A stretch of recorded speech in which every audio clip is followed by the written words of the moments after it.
Bonjour, je suis Raphaël Apfeldorfer. Je travaille chez ST Microelectronics en tant que responsable marketing produit pour les solutions intelligence artificielle dans la division microcontrôleurs. Donc désolé de ne pas pouvoir être là avec vous aujourd'hui. Et puis je voulais d'abord remercier Sébastien Lotti là, pour son introduction pour l'intelligence artificielle embarquée. Ça montre bien l'importance des outils pour implémenter des nouvelles solutions d'intelligence artificielle sur microcontrôleurs et leur importance. Aujourd'hui, le message que je voulais faire passer également, c'est que l'intelligence artificielle embarquée, c'est plus du stade de la recherche, c'est bien dans le monde de l'industrie et prêt à être déployé. Donc c'est ça qu'on va discuter aujourd'hui et comment aussi c'est une opportunité clé pour les équipementiers industriels, parce que ça permet vraiment le développement de nouveaux produits, de nouvelles fonctionnalités sur les produits existants ou aussi l'optimisation de processus industriels. Donc on verra comment ST peut vous permettre de franchir les barrières à l'entrée efficacement et réaliser vos premiers investissements dans l'innovation à base d'intelligence artificielle embarquée. Donc juste en toute petite intro, je voulais rappeler l'intérêt d'abord, pourquoi est-ce qu'on investit sur l'intelligence artificielle, ou on appelle aussi ça apprentissage automatique, machine learning. Donc le but de tout ça, pour remettre ça en contexte, c'est de concevoir des systèmes intelligents qui comprennent mieux leur propre fonctionnement et l'environnement dans lequel ils travaillent. Donc l'idée, c'est qu'ils comprennent un peu plus l'environnement qui les entoure, que ce soit d'un environnement sonore, vibratoire, vision, et il y a beaucoup de modalités sur lesquelles ils peuvent travailler. Et également aussi comment ils fonctionnent. Il y a une grande partie qui va être sur la maintenance prédictive, par exemple. Donc pour réaliser ce genre de fonction en programmation standard, ce qu'on a eu l'habitude de faire jusqu'à présent, on sait quand on développe sur de l'embarqué, c'est qu'on code une procédure algorithmique qui prend en entrée des données d'entrée des capteurs et qui, au terme de ce calcul, fournit le résultat désiré. Et ça, cette approche-là, elle demandait de très bien connaître le fonctionnement du système, d'avoir une expertise métier en fait pour ajuster les critères, les seuils sur lesquels on fait ces décisions. Et également, c'est difficile de faire évaluer ces algorithmes au fur et à mesure, parce que sans arrêt sur le terrain apparaissent des nouveaux cas, il y a du nouveau matériel, des nouvelles pièces, un nouvel environnement opérationnel dans lequel l'équipement est déployé et qui n'était pas prévu initialement. Donc à chaque fois, il faut recoder ce type de procédure. Grâce au machine learning, ce qu'on peut faire, c'est qu'en fait, on inverse la façon dont c'est designé. On va toujours prendre évidemment les entrées des capteurs, mais cette fois-ci, pour entraîner l'algorithme, on lui donne les sorties qu'on attend qu'il produise. Et puis, c'est l'algorithme lui-même qui, à partir d'un modèle entraîné, va... au niveau de l'apprentissage, c'est là où on va produire ce modèle entraîné qui va répondre avec les sorties désirées à des entrées connues. Et ça donne des systèmes qui sont beaucoup plus robustes aux limites, en fait. À partir du moment où les données sont présentes dans la base d'apprentissage, l'algorithme va automatiquement s'adapter pour les prendre en compte. Donc on évite déjà des codages assez simplistes à base de seuils où on doit coder des choses à la main, on ne sait pas trop sur quels critères on va les faire, on expérimente. Là, l'algorithme il va être designé pour arriver à prendre en compte toutes les contraintes, y compris celles des limites.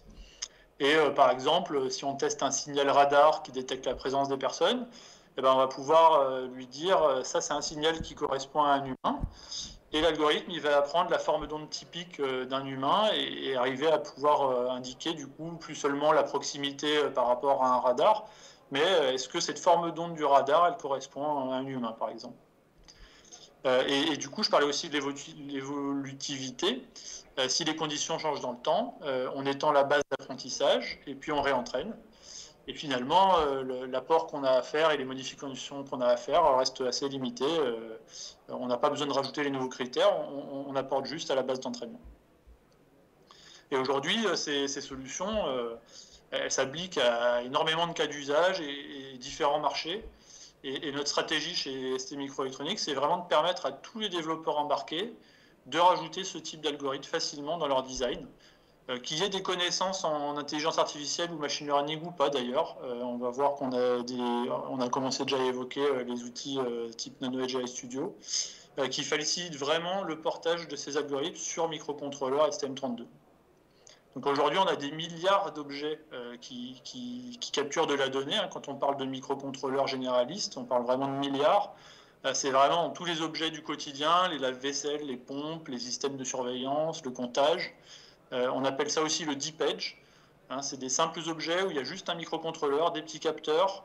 La plupart du temps, on commence aussi à les connecter aujourd'hui. Mais l'étape d'après, c'est de les rendre intelligents et de leur donner plus de capacité. Donc aujourd'hui, nos clients, ils demandent toujours plus de fonctionnalités dans ce type d'objet, plus de valeur. Ils veulent être informés, pas uniquement il y a un problème, mais aussi avoir un premier niveau d'analyse qui leur permette de prendre des décisions sur ce problème. Donc on a tous les aspects de maintenance prédictive qui diagnostiquent les pannes qui ne sont pas encore arrivées. Mais on parle aussi de surveillance des bâtiments, reconnaître des bruits anormaux, prévenir un central s'il y a une effraction, ou de caméras peu intrusives dans lesquelles on les installe sur batterie et on surveille l'occupation des bâtiments en local sur la caméra, comme on vient de l'évoquer, sans forcément transmettre l'intégralité des images à un central.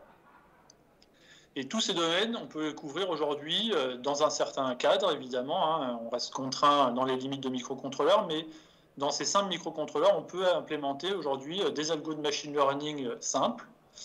Et c'est le cadre aussi qui est renforcé par une communauté qu'on appelle le TinyML, qui travaille justement à produire ce type d'algo de machine learning, tiny, donc petit en conso et petit en besoin de calcul, mais qui reste performant pour des tâches bien ciblées. Donc, grâce au travail de cette communauté, on a aujourd'hui des algorithmes qui tournent sur ces microcontrôleurs et même des fois directement sur le capteur lui-même. Donc aujourd'hui,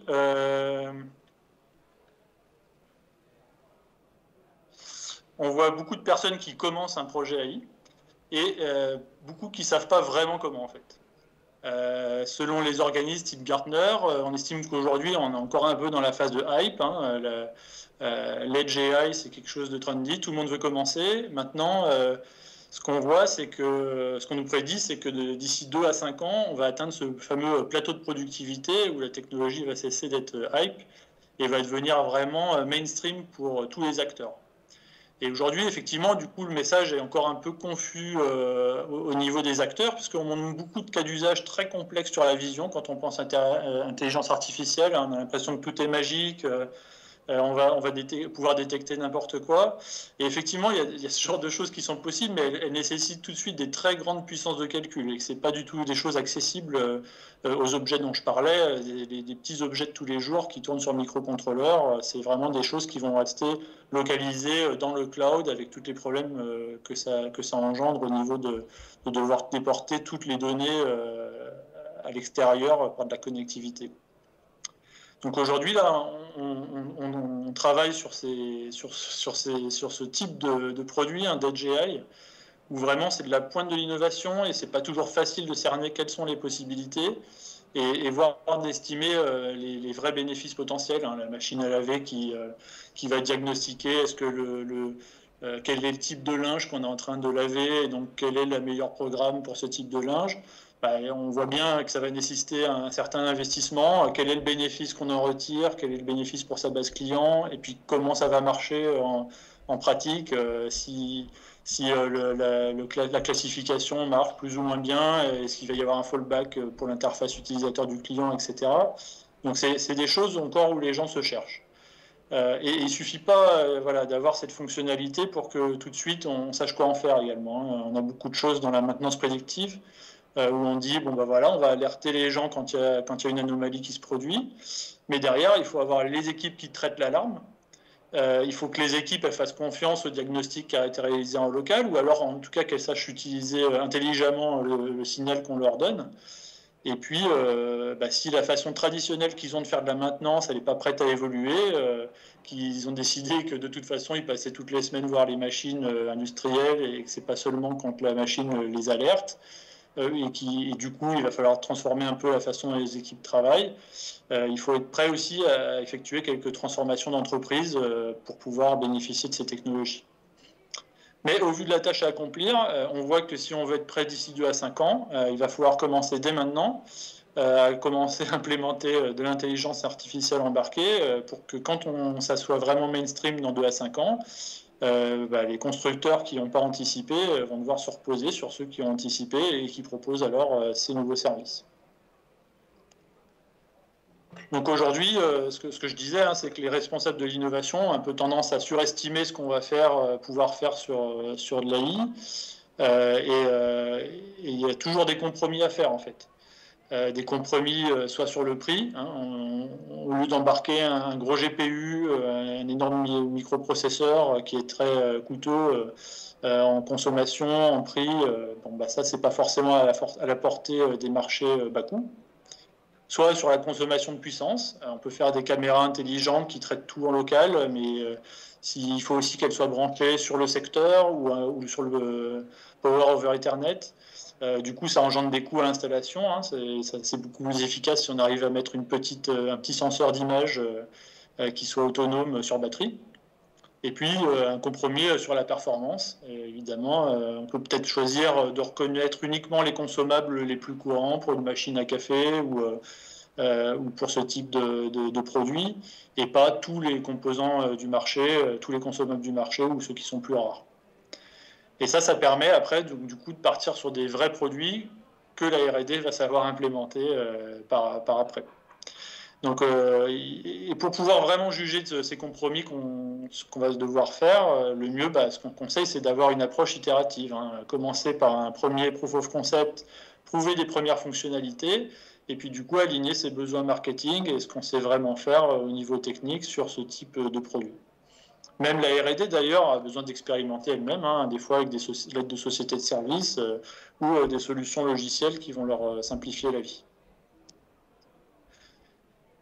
Donc aujourd'hui, les deux gros problèmes sur lesquels les organisations vont buter, hein, et ça c'est des choses qui viennent d'études réalisées par exemple par Cisco Connected Research Futures, c'est d'avoir assez de données et puis de bonne qualité, et puis aussi avoir ces fameuses équipes qui ont une expertise qui est à la fois embarquée, hein, des gens qui ont l'habitude de développer en C, virgule fixe, sur microcontrôleur, mais aussi une expérience en data science. Et ça, la combinaison n'est pas forcément facile à avoir.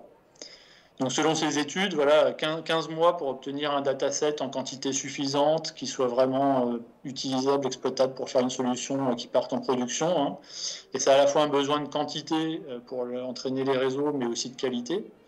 Par exemple, quand on fait de la maintenance prédictive, c'est pas toujours évident d'avoir les cas d'anomalie. Hein. C'est souvent facile d'enregistrer une pompe, un ventilateur qui marche en fonctionnement normal. C'est plus dur de l'avoir en quantité quand il ne marche pas. Et puis la qualité, hein, la qualité de la labellisation de ces jeux de données, bon, c'est ça qui garantit la qualité du modèle à la sortie, comme on l'a vu au début. Et pour les développeurs, voilà, hein, aujourd'hui, s'il y a 1,2 million de développeurs embarqués, bon, la part qui sait vraiment faire de l'AI, aujourd'hui, on en manque cruellement. Et c'est pour ça qu'on a besoin aussi d'outils qui vont faciliter toute cette phase de portage, hein, qui va nécessiter de l'optimisation des architectures, de la quantification, comme on vient de voir. Et ça, c'est un point de difficulté pour démarrer tous ces projets d'AI. Donc voilà, c'est cet ensemble de difficultés, et ça, c'était que les deux premières. Hein. Après, on a des clients qui passent 15 mois, ils montent un brand test pour enregistrer leur dataset, ils le nettoient, ils créent un modèle, et le modèle marche bien. Et puis après, quand ils doivent l'implémenter en embarqué, ils s'aperçoivent qu'il n'y a pas assez de RAM, de puissance de calcul, et là, ils doivent refaire leur modèle, le resimplifier, en faisant attention de ne pas dégrader les performances en dehors des limites acceptables. Et si le retour sur investissement n'est pas complètement établi, tout ça, ça peut paraître rapidement très coûteux et des fois rien donner. Donc nous chez ST, c'est ça sur quoi on travaille, hein, c'est fournir cet écosystème AI qui va simplifier le travail de nos clients sur ces sujets d'innovation. Donc voyons un peu les différentes solutions qu'on propose aujourd'hui sur ce marché.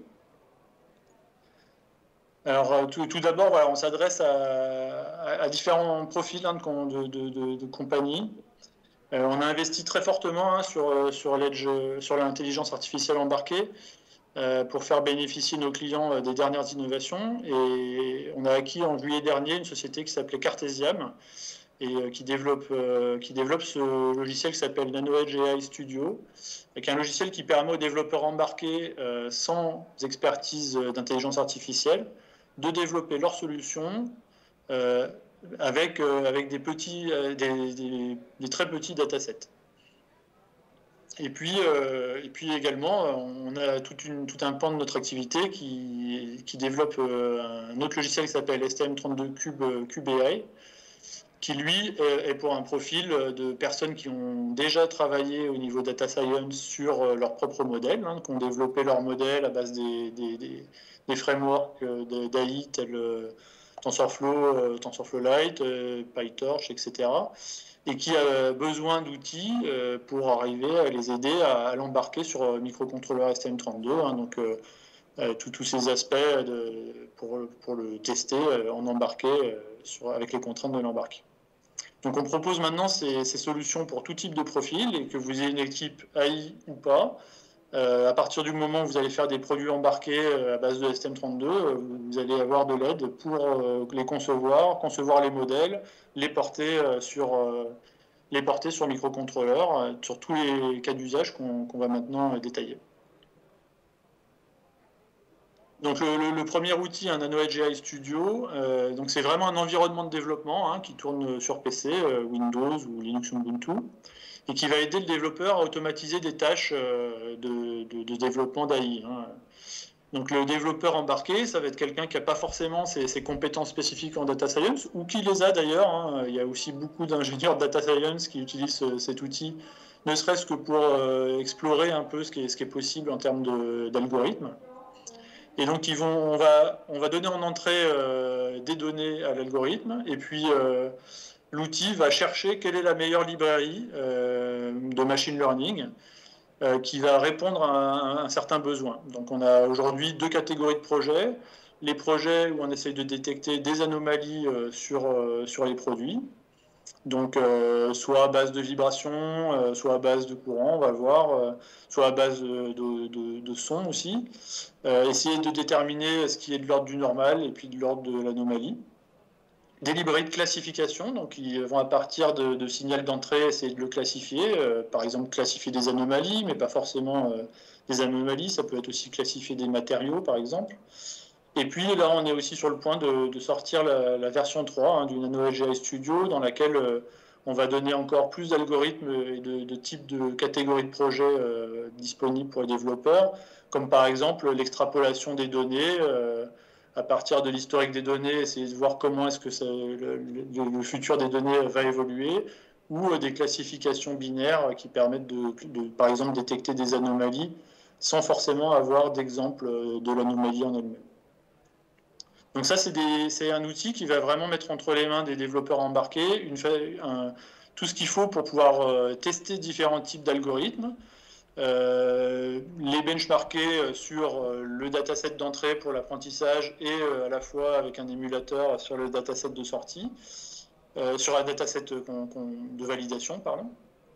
Et puis également de générer des librairies directement pour les microcontrôleurs STM32 qui vont être extrêmement efficaces au niveau de leur empreinte mémoire et de consommation de processing.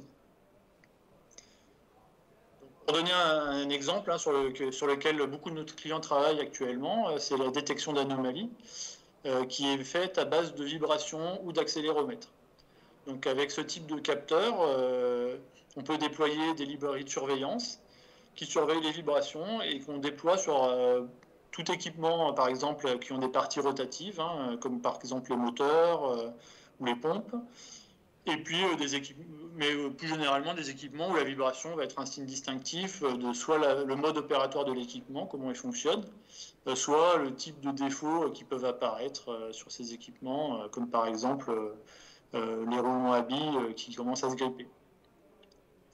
Et du coup, ces librairies sont intégrables évidemment sur tous les nouveaux équipements. Donc quand on fait un nouveau design, on lui intègre des capteurs de vibration, et puis qui sont soit dédiés à la surveillance pour la librairie, soit qui font partie intégrante du système et qui peuvent être utilisés sur d'autres fonctions.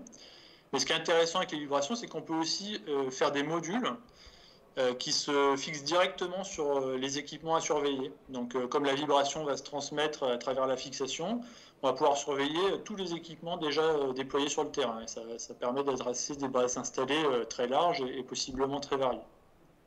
Par contre, la difficulté, évidemment, quand on adresse des bases installées variées, c'est dans ce cas-là, les vibrations sur les équipements vont varier selon les composants entre les différentes pompes, ou alors les modèles de moteurs et de pompes. Et donc, du coup, voilà, avoir une librairie qui couvre tout ça, ça peut être assez complexe et coûteux. Et c'est là où NanoEdge Studio a vraiment un feature qui aide beaucoup les développeurs, qui est que les librairies de détection d'anomalies qui sont générées sont capables de faire de l'apprentissage et s'adapter directement sur le microcontrôleur lui-même. Donc là, un flow typique de développement, le développeur acquiert une base de signaux qui sont caractéristiques des cas normaux et anormaux. On les injecte dans le studio, et à partir de ce petit ensemble, le studio recherche la meilleure librairie qui distingue les cas normaux et anormaux, et crée une librairie qui n'a pas encore de connaissance d'apprentissage elle-même. Et cette librairie, elle marche sur n'importe quelle variable unidimensionnelle, hein, ça peut être de la vibration, mais ça pourrait être aussi pression, son, champ magnétique, des choses comme ça, ou même une combinaison. Et une fois qu'elle est générée, on l'installe sur le STM32, hein, le microcontrôleur. Donc, et ici, par exemple, sur différents types de pompes qui ne fonctionnent pas exactement pareil. Et là, la librairie, elle est capable de s'entraîner sur les données locales de la pompe, ce qui fait qu'on va l'entraîner aux différents régimes de la pompe, par exemple différentes vitesses, à l'environnement de la pompe, par exemple, elle interagit dans un environnement dans lequel il y a une vibration qui est toujours présente sur la pompe de gauche, mais pas sur celle de droite. Bon, bah, ça, elle va l'apprendre. Et puis sur les différents types de pompes qui vibrent pas exactement de la même façon selon leur modèle. Et du coup, l'implémentation qu'on va avoir va être très robuste à toutes ces petites variations qu'on trouve sur le terrain en termes de déploiement, quoi. Et dans une deuxième étape, une fois qu'elle a fait cet apprentissage local, on la passe en mode inférence. Donc c'est là où on tourne la partie, où on déroule le modèle à partir des données d'entrée, ou on peut appeler ça surveillance, hein, monitoring. Et là, la librairie commence à comparer la structure, les patterns vibratoires qu'elle a appris localement, et identifie ceux qui correspondent à ce qu'elle a appris, et puis ceux qui diffèrent de ce qu'elle a appris. Et si jamais on a une structure de vibratoire qui change, on peut renouveler incrémentalement aussi cet apprentissage et donc réapprendre des nouveaux cas d'usage sur le terrain. Par exemple, si on installe une nouvelle pompe à côté qui interfère un peu avec la première, ben, on peut réapprendre sur la première et puis du coup, on va être résistant aux interférences de la pompe d'à côté. Donc ça simplifie grandement et ça accélère beaucoup le processus de développement et ça réduit les coûts pour arriver rapidement à un time to market. On a déployé ça, par exemple, un bon exemple de module dans lequel c'était déployé, c'était le Bob Assistant qui a été commercialisé par NKE Wateco aujourd'hui, qui contient ces librairies de détection d'anomalies générées par NanoEdge Studio. Bon, voilà, on le déploie un peu sur les différents équipements qui vont apprendre les patterns vibratoires. Et puis, un peu comme Shazam reconnaît la musique, lui reconnaît les patterns qui apparaissent quand on a des problèmes de roulement, des problèmes de frottement sur une pompe, ou alors peut-être des colmatages au niveau d'un ventilateur. Et aujourd'hui, on vient de célébrer les 20 millions d'heures de fonctionnement en milieu industriel 4.0 de Bob Assistant pour faire de la maintenance prédictive. Donc c'est vraiment des produits déployés largement sur le terrain. Un autre exemple de capteurs qui sont très utiles dans la maintenance prédictive, c'est tout ce qui va être les mesures de courant et tension. Donc soit en module à déployer sur des installations existantes aussi, hein, là on peut le faire avec des ampèremètres qu'on branche sur les fils électriques, ou alors nativement dans le cadre de la conception des nouveaux équipements, où là on va mesurer le courant et la tension continue ou alternative. Et là, on a deux bénéfices par rapport à la vibration. D'abord, c'est une prise de mesure distante. Donc, on n'a pas de problème d'atténuation de la vibration. Hein, si on ne peut pas placer le capteur proche de la zone à surveiller, on peut vraiment monitorer ce qui se passe loin. Par exemple, on a une pompe submergée dans l'eau. Hein, bon, on n'a pas besoin de mettre le microcontrôleur à cet endroit-là. et puis l'intégration native avec les microcontrôleurs qui font le contrôle moteur. En effet, on a des microcontrôleurs qui contrôlent un moteur et des parties rotatives. La plupart du temps, ils utilisent déjà la tension et le courant pour implémenter les algorithmes de contrôle moteur. Et donc rajouter une détection ou une classification d'anomalies en plus, des fois c'est complètement possible, même avec une simple mise à jour logicielle. On rajoute la librairie en plus, on a déjà les données, et la librairie elle va apprendre s'il y a des variations sur ce type de pattern. Donc maintenant, je voulais jouer une petite vidéo qui montre ça en pratique. J'espère que le son va marcher.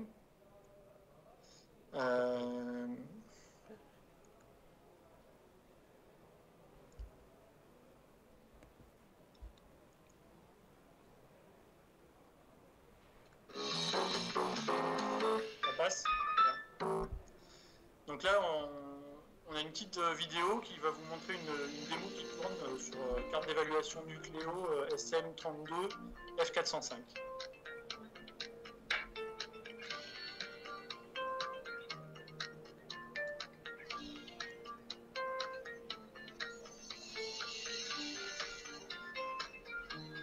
Donc ça, c'est un device ultra low power, et puis du coup, on branche un senseur de courant directement sur l'USB de cette carte.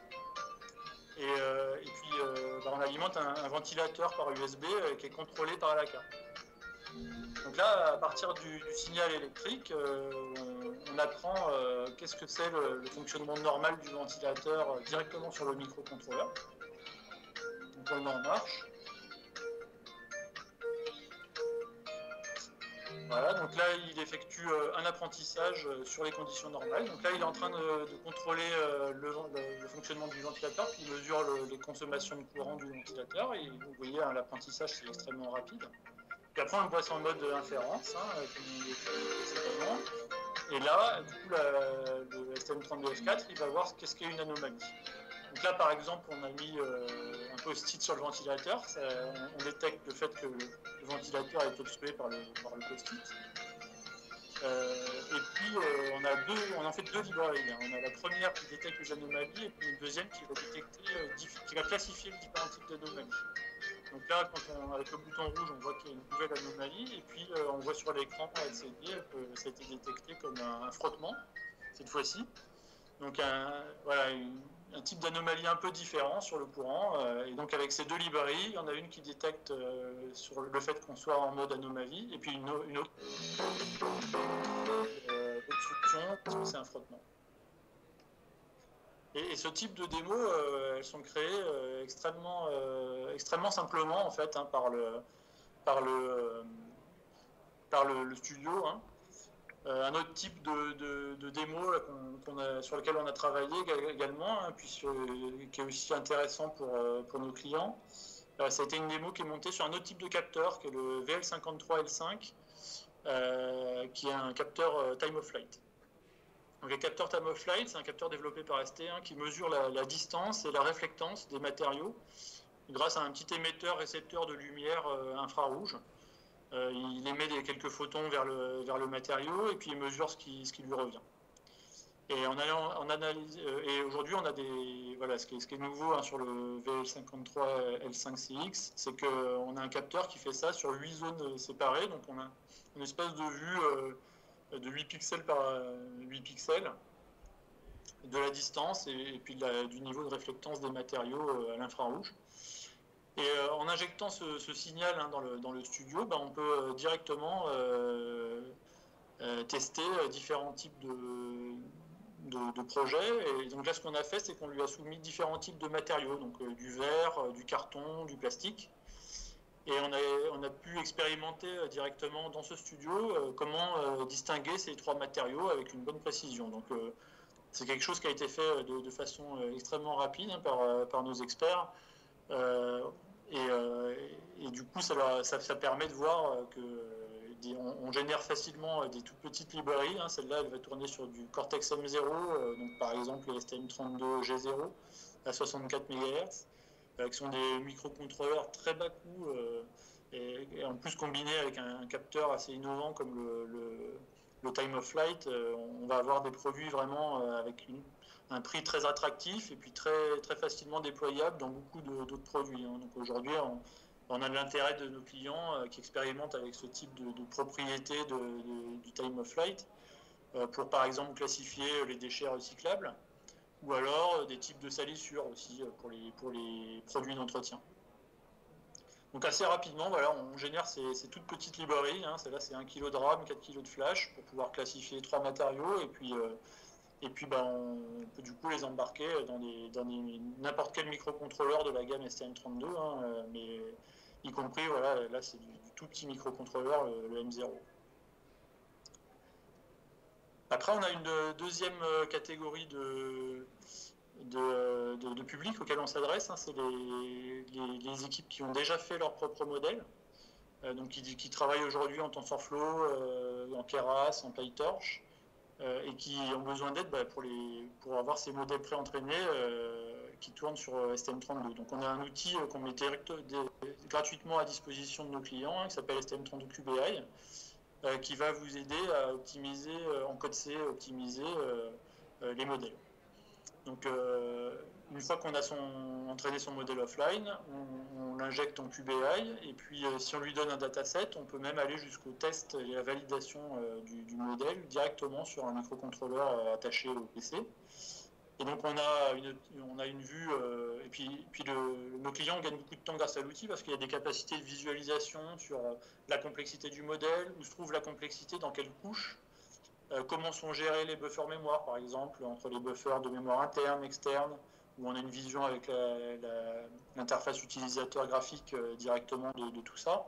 Et puis l'itération rapide, puisqu'on va pouvoir directement tester avec la cible embarquée, et donc du coup on pourra faire des choix de design beaucoup plus rapidement grâce à ce type d'outil. On s'assure aussi qu'on reste au top de la performance avec ce type d'outil.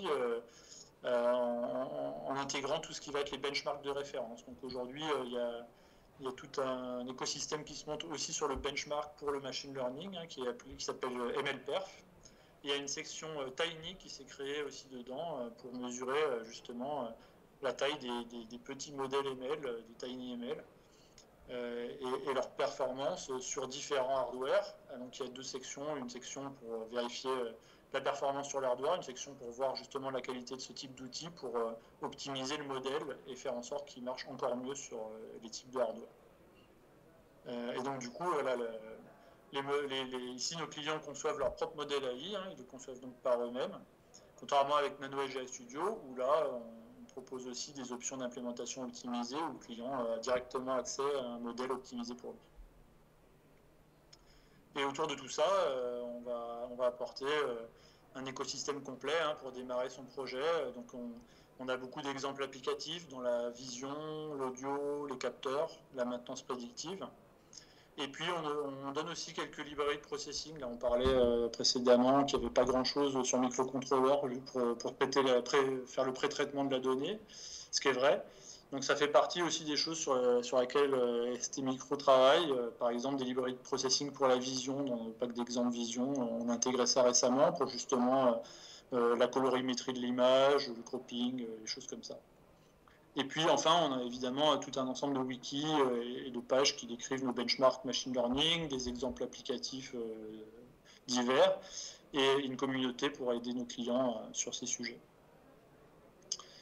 Un des exemples de cas d'usage intéressants, c'est les besoins de surveillance permanente à base de caméras. Donc là, on va repasser dans des use cases plus complexes, où on travaille sur de la vision, mais même là-dessus, on a des sous-parties où là, on a ce qui s'appelle le visual wake word, c'est-à-dire que de la même façon que sur de l'audio, on va avoir des gens qui appellent Alexa, Siri, et qui déclenchent la reconnaissance de la phrase qui suit. Dans le domaine de la vision automatique, c'est la même chose. On va avoir un petit microcontrôleur en amont qui détecte qu'il y a une personne qui se trouve dans la ligne de vision. Et puis, elle va réveiller des systèmes plus complexes qui, eux, vont pouvoir faire un traitement beaucoup plus complexe ou plus complet s'il y a besoin. Donc là, l'avantage du système, c'est de remplacer les pires, hein, les détecteurs traditionnels, parce que le système reste peu coûteux, mais du coup, il est plus sensible aux mouvements parasites d'animaux, de branches, d'objets mobiles qu'il y a dans le champ de vision. Il se déclenche que quand il y a une personne dans le système de surveillance. Donc pour quelque chose, quand on a besoin d'un système de surveillance continu, mais uniquement mais qu'on a vraiment quelque chose de complexe à faire que quand il y a une personne, on va énormément baisser la conso en ayant des choses. Là, on fait une démo sur STM32L4, hein, qui est un Cortex M4, donc quelque chose de très peu coûteux en énergie. Là, on parle de 22 milliampères selon les modes d'alimentation du microcontrôleur. Et donc ça baisse énormément le coût du système quand on a des systèmes complexes qui sont coûteux en énergie et qu'on ne veut pas laisser tourner en permanence. Donc c'est un des cas typiques de bénéfices du TinyML, hein, où on a des petits modèles de convolutional network qui permettent de résoudre un problème avec des contraintes bien précises, plutôt que de tout le temps utiliser le système complexe et coûteux qui résout le problème plus général. Je vais passer sur celui-là parce qu'on arrive un peu sur la fin. Et donc la stratégie d'STMicro, c'est de vous emmener vraiment au cœur des nouveaux designs, conjointement avec l'ensemble des capteurs qu'on peut utiliser. Hein. Donc c'est pas forcément la vue que de la caméra. On a une multitude de capteurs qui sont intéressants, à la fois.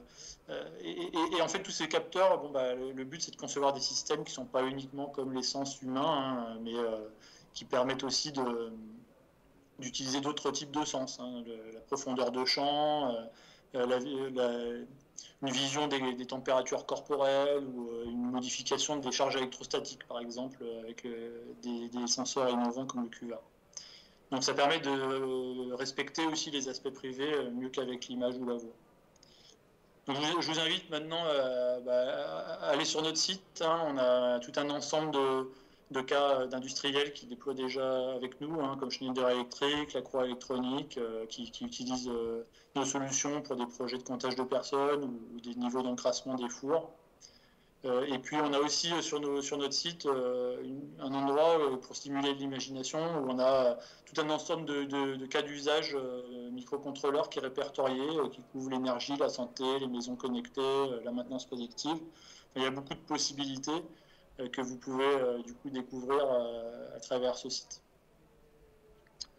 Voilà, en conclusion, hein, le but c'est vraiment d'offrir une offre complète à nos clients qui inclut le hardware, donc les capteurs, les puces, les cartes de développement, le logiciel avec les outils, les codes d'exemple, et puis le support à nos clients pour accélérer vos déploiements en solutions d'intelligence AI embarquée et puis rester en tête du marché. Voilà, merci beaucoup. Merci Raphaël. Vous nous entendez là? Oui. Est-ce qu'il y a des questions à Raphaël? Alors, peut-être Raphaël, moi j'en ai une. Est-ce que vous pourriez repréciser les familles de composants ST qui sont adressables par NanoEdge? Vous en avez parlé un peu au travers des exemples. Je ne sais pas si vous avez... Alors je cherchais si j'avais le slide, je vais le montrer. Mais effectivement, en fait, toutes les familles de STM32 sont accessibles à ces outils. Aujourd'hui, sur la partie STM32QBI, on s'est focalisé sur la partie à partir du Cortex M4, M33, M7. Donc un petit peu plus haut de gamme, parce que pour du réseau de neurones, on va avoir besoin un peu plus haut de gamme, mais on est aussi en train de l'étendre aussi au Cortex M0 de ce côté-là. Et puis avec NanoSGI, comme on l'a vu, là on a des librairies qui sont très contraintes en taille, mémoire et en consommation de processing. Donc on est vraiment capable d'adresser l'ensemble de tous les microcontrôleurs à base de Cortex-M.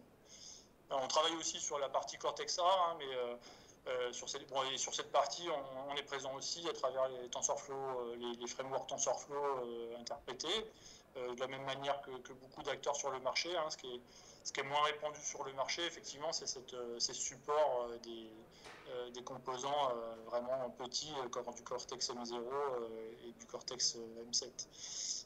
Je vais vous partager le slide qui résume tout ça.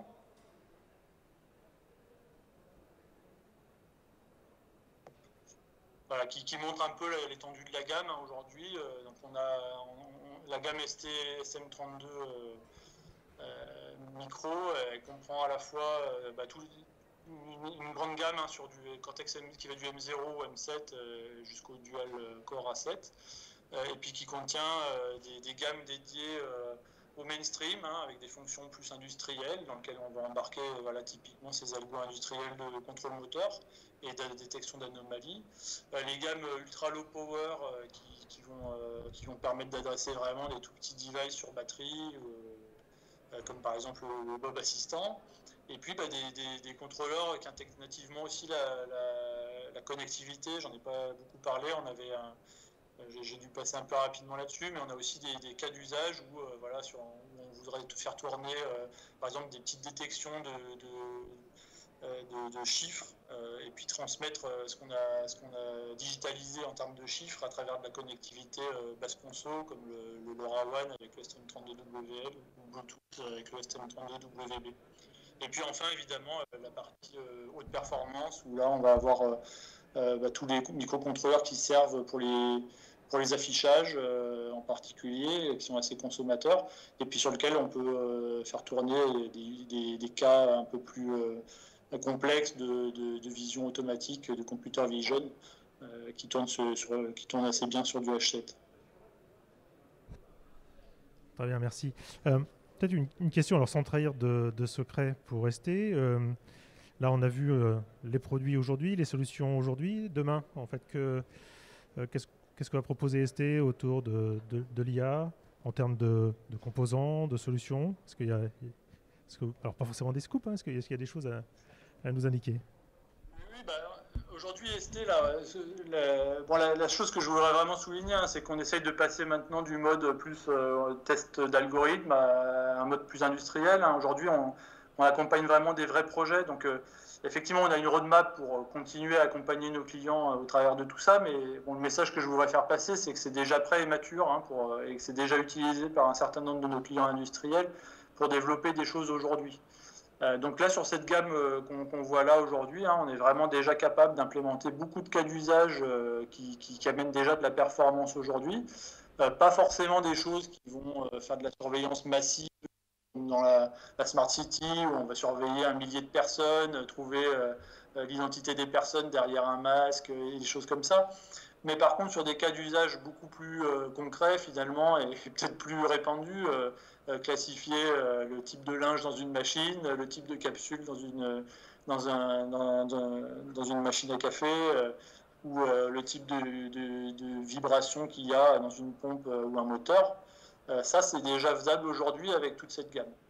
Alors évidemment, dans le portfolio ST, on va continuer à l'étoffer en montant en gamme aussi de performance, au fur et à mesure que ça vient. On va avoir des nouvelles choses dans les gammes haute performance, mais aussi dans les gammes ultra low power, où on a déjà introduit cette année le U5, qui est un Cortex M33 avec une performance notoirement plus élevée que les gammes précédentes, L4, L5.